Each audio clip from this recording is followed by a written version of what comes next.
Hey, how you doing? Welcome to the Piltdown Superman podcast. Do you like the pop station DJ effect?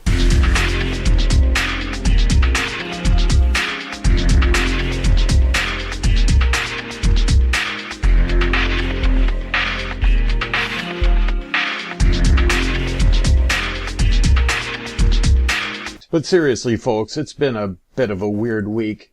And even today I woke up to a message that consisted of two words, first one beginning with F, and I'm not going to tell you or show you. So I'm kind of unsure where to begin. I've been lied to about evolution by someone claiming to be a professor of biology, but he didn't even understand evolution and gave fake credentials. I've been attacked by professors at backwater colleges that I never even knew existed, but at least I could verify that these people work there. Feel the love. I've had some more material from angry, irrational atheists. I get so much of it, I have to reject most of it unless I want to devote the entire show to the atheopath follies. No, not now. So I'm going to go back to the original plan and talk about more of the informal logical fallacies. Today it's going to be the genetic fallacy. And this is a real popular one with atheists and evolutionists. In its simplest form, the genetic fallacy means that somebody likes or dislikes something because of its genesis or origin. A certain major corporation, which shall remain nameless for now, makes the claim that we listen to the input and value the opinions of all of our employees. However, if you are not on the elite list, if you're not part of a clique, if you are being slandered and libeled in the main office, no, they will not listen to what you have to say. And they are guilty of the genetic fallacy. There are employees who could save them a lot of money, but since they're not on the elite inner circle, their opinions will not be heard. Now, I've got to tell you, some of these people, I had somebody attack me when I said, hey, you're guilty of the genetic fallacy, and he said, who's talking about genetics, Louie? I've been really itching to use some of my cartoon voices here. But I got the impression that he sounded about that level of intelligence when he's trying to argue, and yet he doesn't understand some of these basics. Anyway, genetic fallacy based on genesis or origin. You like something or dislike it because of where it came from. When I was using the ad hominem example last time, there was some genetic fallacy in that when the guy said that I should study some real astronomy and not that stuff from the Institute for Creation Research. Also, there's somebody who's one of our supporters. He posted some links to places like ICR, Answers in Genesis, Creation Ministries International, and somebody gave him a verbal slapping down and saying, oh no, you can't rely on them for something regarding real science. And they just dismiss it because of where it came from. It's an attempt to dodge the issue. And there's a form of it where somebody says, okay, give me peer-reviewed material and I'll look at it. Not only is such a statement rooted in ignorance, but it's an attempt to go around the actual discussion. Just like the ad hominem is a distraction from points being made, so is the genetic fallacy and any of these others. They're also called red herrings. Red herring, lemon juice, smoked. Okay, straighten up, cowboy. Get serious again.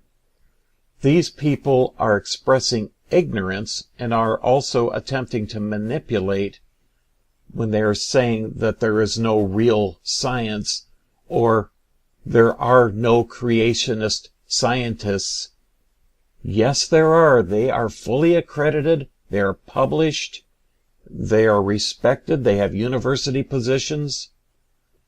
Which brings me to the atheopath follies. Yes, you can go ahead now.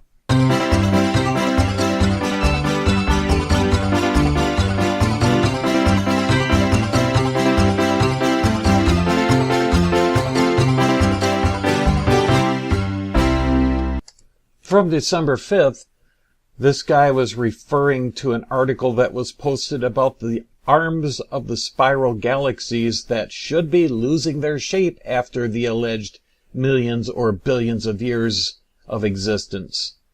He said, What? Who wrote that? Where did this person study astronomy?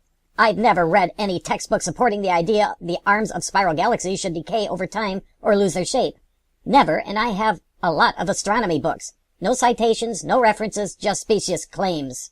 Nice going, Poindexter. You are appealing to your own authority. I did a very quick search online, and the first answer I came to refuted what this guy was claiming.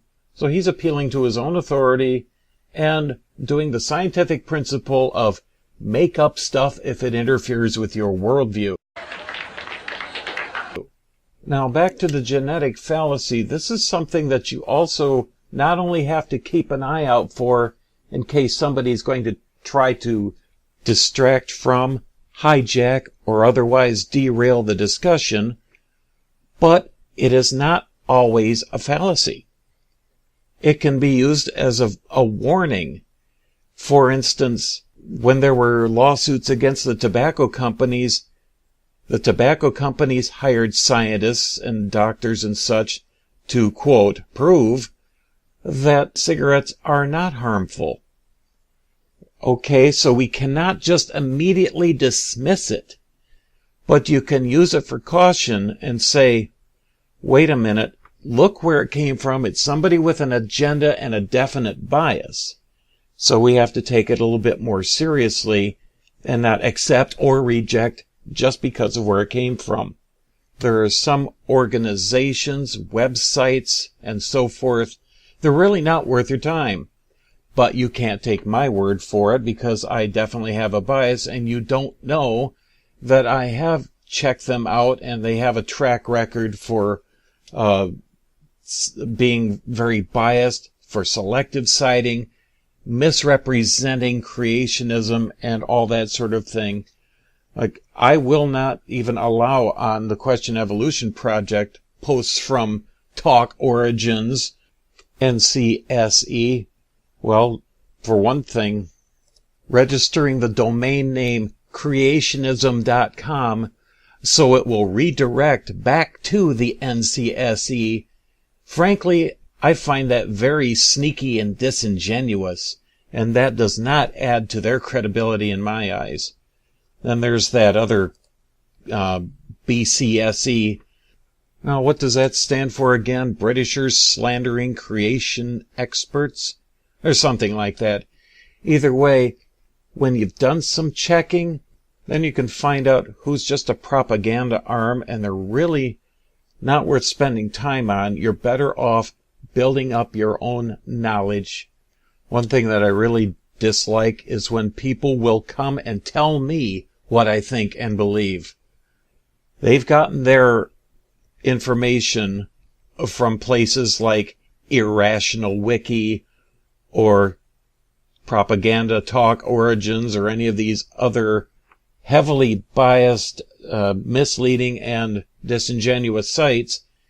And they're going to tell creationists what we think and believe, but they don't have the intellectual honesty to actually go to the creationist sites and find out what we think and believe. But they are content to get the occasional misquote and then misrepresent it. And I'm looking forward to doing the Strawman Logical Fallacy podcast. But enough of these good times. Let's just remember, we have to keep an eye out for fallacies. I keep saying everybody does them. It's just a part of being human and human nature.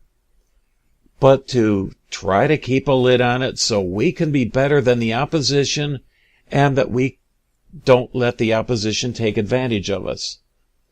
Oh, and I also have to add one more time, This is also very useful information in political seasons.